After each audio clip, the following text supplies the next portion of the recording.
Assalamualaikum warahmatullahi wabarakatuh. Kita ketemu lagi di channel Hati Rakyat. Apa kabar teman-teman? Semoga kalian dalam keadaan sehat-sehat semua dan diberikan rezeki yang banyak sampai 7 turunan. Dan tidak lupa juga saya mengucapkan terima kasih kepada teman-teman yang sudah mengklik video ini. Semoga kalian ditambahkan berkah dan masuk surga semua. Nah, kali ini kita akan menonton sebuah video yang begitu menarik dan mengundang perhatian untuk memberikan kita sebuah pemahaman baru bagaimana perjalanan politik di negara tercinta ini. Gak usah kita berlama-lama lagi, mari kita tonton videonya. Gue rasanya kepingin juga deh kumpul sama keluarga. Ini disuruh jadi ketum lagi gitu. Udah gitu sekarang ada orang mau ngambil pula PDI Perjuangan. Ayo gawat. Gile. Oke, Adian Napitupulu, gile. Ada orang mau ngambil PDI Perjuangan, emang ada yang mau ngambil, Bang? Ya pastinya kita harus bicara sama ketua umum ya. Tapi kan memang ada master konspirasi ya. Master konspirasi Ya, apalagi? kita lihat master konspirasi ini dia bermain di banyak tempat segala macam. Apa ya kalau istilahnya tadi Toto bilang masko gitu, master konspirasi kayak gitu. yang memang apa? Ya jago lah gitu loh. Jago apa? Jago membangun konspirasi sana, konspirasi sini, segala macam gitu loh. Kayaknya Adian kenal orangnya sebenarnya. Kalau aku bisa Kayaknya tahu dekat gitu. juga sama Toto. Bahkan pernah didukung Adi Prayitno juga. Gitu. Nah yang kayak begitulah, apa master konspirasi ini yang menurut kita apa menjadi problem buat demokrasi ya. Tanpa harus mengatakan bahwa dia yang dimaksudkan oleh ketua umum tidak. Karena ketua umum tentunya memiliki banyak informasi yang seringkali juga tidak secara detail disampaikan pada kita. Tapi dia tentu memberikan warning, sinyal-sinyal bahwa peluang itu mungkin saya bisa terjadi dan sebagainya seperti itulah. Lalu untuk kepentingan apa PDIP ini mau diambil orang itu kalau memang ini isunya benar ya? Untuk kepentingan apa? Kenapa harus PDIP? Kenapa bukan Golkar atau Partai PSI atau yang lain? Nah, untuk jawabannya mari kita dengarkan video berikutnya. Ya artinya bahwa kalau saya melihatnya untuk sementara waktu itu adalah warning buat kita semua. Buat kami dari kader PDI Perjuangan bahwa kemungkinan itu bisa saya terjadi ketika kemudian situasi politiknya semakin menjauh dari demokrasi. Lalu kenapa harus PDIP yang mau diambil? Tidak mau mengambil Golkar? Ya. Tapi aneh, kok tiba-tiba aja Airlangga mau mengundurkan diri? Ada apa ini? Kalau memang tidak berhasil di PDIP, tiba-tiba Airlangga Hartanto mengundurkan diri dari ketua partai Golkar. Nah, untuk selanjutnya mari kita lihat videonya. Nah itu juga konspirasi. Master konspirasi itu yang begitu itu gitu loh. Oke, Adi Prayitno, ini memang kan ada tren untuk ngambil partai-partai. Untuk kepentingan apa sebetulnya nih? Diacak-acak gitu. Kalau saya secara prinsip Golkar ini menjadi seksi setelah perolehan pileknya di 2024 naik secara signifikan. Hanya selisih 1 digit dengan PDIP partainya Bang Adian Napitupulu. Jadi siapapun yang punya intensi untuk menggantikan Pak Langga Hartarto, tentu kepentingannya adalah 3 hal. Pertama, ini tentu kepentingan pilkada serentak secara nasional. Yang kedua adalah soal bagaimana ikut serta dalam komposisi kabinet. Yang ketiga adalah bagaimana mengorkestrasi kepentingan politik. Jadi untuk menjaga keseimbangan politik ya di 5 tahun yang akan datang, terutama di internal Partai Kim, maka Golkar adalah satu-satunya alasan yang sangat mungkin bisa dimanfaatkan. Beringin ini besar Bang, akarnya kokoh. Wajar kalau banyak orang yang ingin berteduh di bawahnya. Bahkan banyak orang yang ingin menguasainya dengan cara menggergaji. Itulah Golkar hari ini. Oleh karena itu, ketika Pak Erlangga mundur, ini kan orang bertanya-tanya, pasti ada syai'un. Nah itu istilah pesantrennya. Ada sesuatu yang tidak wajar. Kalau yang tidak wajar ini terjadi antara internal, persaingan antara Bang Doli dengan yang lain gitu ya, antara Bahlil, antara AGK dan elit-elit Golkar yang lain. Jadi kalah ya kalah saja, ini tetap teman. Yang kita khawatirkan adalah instrumen-instrumen eksternal itu yang mencoba untuk masuk dan mencoba untuk mengendalikan partai. Partai ini kan tujuannya adalah untuk memproduksi bagaimana potret kaderisasi kepemimpinan di masa yang akan datang. Orang masuk ke partai capek-capek, jadi ketua umum, jadi wakil ketua umum, umum, jadi ketua Bapilu dan seterusnya. Jangan sampai kemudian ada orang yang mencoba masuk ke dalam dan ingin menguasai dan mengendalikan. Itu nggak sehat. Itu master konspirasi kata Bang Adi. Kita nggak tahu siapa. Kita nggak tahu siapa.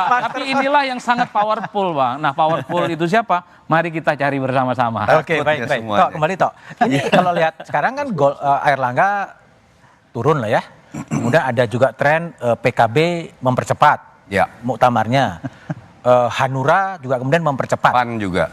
PAN juga semuanya dipercepat. Ya. Semuanya dipercepat maju gitu. Apakah memang ini juga antisipasi di intervensi atau apa yang Anda baca? Ya tadi kalau kita lihat dari si timeline kan jadi menarik. Kalau kemudian semuanya dipercepat menjadi sebelum 20 Sebelum 20 Oktober. Artinya kan ada yang punya kepentingan untuk memastikan konstelasi politik ketika dia masih memiliki peran dalam konstelasi politik. Ya di sini kita berbicara mengenai sekarang masih Jokowi, pasca 20 Oktober bukan lagi Jokowi tapi Pak Prabowo. Pak Prabowo. Menjadi aneh menurut saya kalau ada tuduhan ke Pak Prabowo. Mengingat buat Pak Prabowo akan lebih perannya terasa secara kekuasaan dan power kalau Kongres Munas Muktamar itu terjadi pada saat dia sudah menjadi penguasa. Nah tapi balik lagi kita nggak bisa membuktikan hipotesa-hipotesa ini terkait dengan Golkar. Katakanlah ada sebuah intervensi dari luar seperti kata Adi Praitno tadi. Kekuasaan terbesar ya tentu saja kalau tidak yang masih berkuasa atau yang elected begitu ya. Pertanyaan terbesarnya kan adalah apakah andai kata yang berkuasa ini ikut serta dalam intervensi itu, apakah dua matahari ini satu suara atau jangan-jangan ini hanya permainan dari salah satu matahari sehingga matahari yang lain merasa sebetulnya tidak nyaman dengan manuver ini, dan itu baru bisa terjawab menurut saya setelah pergantian kepemimpinan terjadi 20 Oktober. ya. Oke, Bang Doli, gimana? Apakah betul ada rivalitas dua matahari yang saling tidak nyaman atau gimana sih? Kalau kita melihat perkembangan kan sebetulnya hubungan antara katakanlah tadi disebutkan dua matahari itu dua presiden ya. Ya. Kalau dilihat dari perjalanan katakanlah setahun ini sampai kemudian Pak Prabowo terpilih jadi presiden yang nanti akan dilantik pada tanggal 20 Oktober itu kan hubungannya saya kira baik-baik saja kan.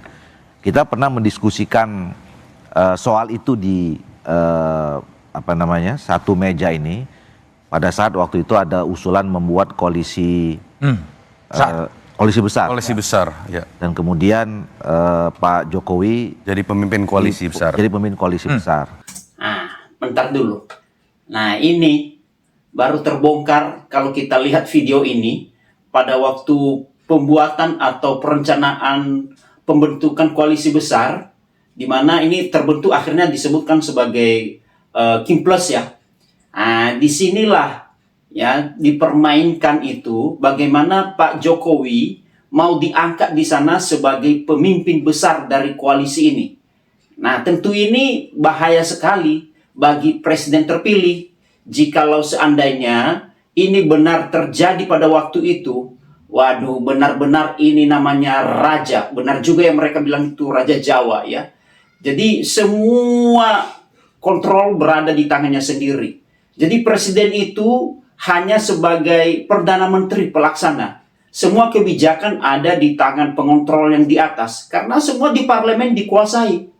Ya, semua siapa? Paling lawannya PDIP. Ya, nggak ada apa-apanya. Ya, jadi benar-benar ini untung saja Pak Prabowo begitu jeli melihat ini. Kalau itu disahkan dan jadi, lah benar-benar ini semua partai di bawah tangannya dan Pak Prabowo ya dikendalikan, nggak bisa apa-apa. Karena semua keputusan di tangan parlemen, setiap keputusan atau kebijakan dari Pak Presiden akan disetel atau diatur di parlemen. Ketika tidak ada kecocokan, ya semua diatur di sana. Bukankah ini namanya sebagai legitimasi dari presiden 3 periode? Ini kan sama saja artinya, ya. Kalau tidak bisa menguasai pemerintahan, tidak bisa menyambung atau melanjutkan kepresidenan di pemerintahan, ya di sini lamanya di parlementer, ya. kalau ini benar-benar terjadi pada waktu itu, ini benar-benar senjata makan tuan bagi Pak Presiden Prabowo. Nah, kira-kira seperti itulah ya. Ya, itulah permainan catur strategi permainan para politik. Kalau dia tidak bisa masuk dari sistem pemerintahan, dia masuk di parlemen. Ya, kalau tidak bisa masuk di parlemennya, dengan cara lagi menjadi wakil dari presiden terpilih sekarang ini. Ya, minimal yang seperti itu. Ya, oke, mari kita lanjutkan videonya. Kita semua sepakat waktu itu sebetulnya itu tidak perlu. Karena bagaimanapun yang namanya pemimpin politik itu adalah presiden. Nah, untung banyak dari partai, salah satunya Partai Golkar, ya tidak mengizinkan hal itu. Karena mereka cukup menyadari bahwa yang namanya ketua pemimpin tertinggi dari partai itu adalah seorang presiden. Ya, bukan dari koalisi besar ini. Ya, untung mereka tahu. Dan mungkin juga Pak Prabowo mengetahui hal itu. Sehingga tidak jadi ada suatu koalisi besar yang dikepalai atau yang diketuai oleh salah satu orang saja. Oke, kita lanjutkan videonya. Yang sedang menjabat pada saat itu. Nah, Pak Jokowi saya kira sampai tanggal 20 Oktober itu masih presiden, dan kita sepakat setelah 20 Oktober sampai 29 itu Pak Prabowo. Yang dua-duanya punya fungsi dan dua-duanya kita tahu punya hubungan baik sebenarnya. Bahkan kan bisa disebut ini kan Pak Prabowo dan Pak Gibran ini kan adalah kelanjutan dari visi misi dan penerus estafet. Nah, itu dia. Supaya kelanjutan-kelanjutan dari kebijakan presiden sebelumnya ini akan dilanjutkan oleh Presiden Pak Prabowo. Kalau tidak dilakukan oleh Pak Prabowo, akan diintervensi semua kebijakannya di parlemen. Ya, itu maksudnya, supaya kebijakan-kebijakannya semua tidak mandek di tengah-tengah perjalanannya, tidak mandek di tengah-tengah jalan, supaya berlanjut terus. Jadi disinilah permainan politik itu, ya. Ada raja di atas presiden. Oke, kita lanjutkan. Program-program kepemimpinan Presiden Pak Jokowi. Jadi sebetulnya menurut saya ya sejauh ini apalagi kalau kita lihat hubungan ketua-ketua partai politik yang ada di kabinet itu sangat-sangat baik di antara ketua umum partai politik itu sendiri maupun hubungannya komunikasinya dengan Pak Jokowi, termasuk khususnya Pak Jokowi dengan Pak Prabowo. Oke, baik. Bung Zainul, kembali lagi. Ini ada tren percepatan Munas atau Muktamar, dan PKB juga sekarang lagi ontran juga dengan PBNU gitu loh. Apakah kemudian ini ada kaitannya nggak sih? PBNU dan PKB kemudian juga dipercepat ke Agustus, atau ini otonom, kedaulatan betul dari PKB untuk menentukan Muktamarnya itu kapan? Ya, kalau percepatan Muktamar di bulan Agustus ini, Bang Budiman, itu adalah aspirasi dari teman-teman di DPC dan DPW ya. Karena kita ingin nanti kita secara timing biar berkonsentrasi untuk di Pilkada, agar tidak terlalu banyak disibukkan dengan urusan-urusan internal, itu jadi pertimbangan utamanya gitu. Kalau soal dinamika yang ada di PBNU, bagi kita, nah itu kan orang-orang yang sedang cari perhatian, ingin masuk kembali ke PKB cuman malu-malu.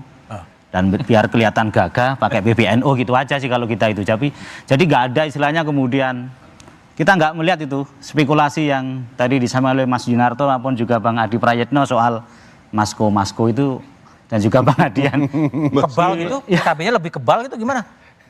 Ya PKB kan sudah cukup lama ya kalau dalam konteks dinamika internal ya. Golkar lama juga bisa kok. Ya, tapi lebih sering PKB kan. PKB itu 10 tahun pertama berdiri, 7 kali Kalau dengan PBNU gimana? Kan PBNU kan sekarang mulai ontran juga dengan PKB. Apakah kemudian percepatan Muktamar dari Desember ke Agustus itu juga bagian mengantisipasi itu atau gimana? Saya kira tidak ada hubungannya dengan PBNU ya, karena kita ini siklus pergantian kepemimpinan yang reguler aja. Kalau soal PBNU membuat gerakan-gerakan itu ya silakan aja itu PBNU. Tapi yang pasti di internal PBNU juga sedang ada istilahnya reaksi dan juga pertentangan kenapa PBNU harus mengambil sikap seperti ini gitu. Jadi resistensi terhadap sikap PBNU juga di internal NU juga hari ini juga sangat tinggi. Tapi itu biarlah itu urusan PBNU. Kalau kita fokus bagaimana Muktamar PKB nanti berjalan lancar dan sukses gitu aja. Oke, baik. Nah, teman-teman, demikianlah video pendek ini. Tentu saja hal-hal ini memberikan kita sebuah pemahaman baru bagaimana kita menilai perjalanan politik di negara tercinta ini. Kita bisa menyaring mana yang kebijakan yang benar dan baik untuk rakyat, dan mana kebijakan-kebijakan yang hanya berpihak kepada partai politik. Nah, untuk itu mari kita bersama untuk pintar-pintar mengambil hikmat, pintar-pintar mengambil suatu informasi yang membangun bagi negara ini. Demikianlah dari saya, dan jikalau teman-teman punya pendapat atau tanggapan yang lain, tuliskan di kolom komentar di bawah ini sebagai bahan diskusi kita bersama lewat channel ini. Dan jangan lupa like, comment, share, dan subscribe. Jikalau ada salah-salah kata, mohon dimaafkan. Dan sampai jumpa di video-video berikutnya. Terima kasih.